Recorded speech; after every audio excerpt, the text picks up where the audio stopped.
Parenthood and the current Arizona Attorney General continue to argue over the state abortion law as it remains unsettled still nearly half a year since the Supreme Court ended federal abortion protections. Good evening. I'm Scott Gross. And I'm Mercedes Martinez. News 11's Adam Klepp joins us live in studio with the latest update from court.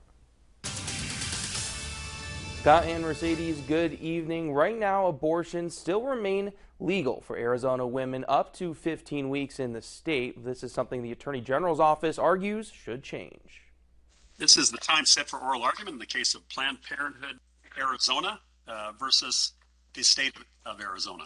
Two conflicting state abortion laws continue to be argued in court. One signed this year by the state government banning abortions 15 weeks after conception. Another from 1864, before we were a state, banning all abortions except if the mother's life is endangered by giving birth. The near-total ban being argued by the Arizona Attorney General was reinstated by a trial court this fall, but Planned Parenthood Arizona continues to appeal the ruling. The trial court erred in lifting the injunction on Arizona's near-total ban on abortion without accounting for the laws passed to regulate abortion in the last 5 decades. The state attorney general's office claims the two laws can both be on the books, arguing prosecutors would choose which law to charge those who violate state abortion laws with, depending on when the abortion occurred. If an abortion occurs at 18 weeks, the prosecutor has the discretion to charge under the 15-week law.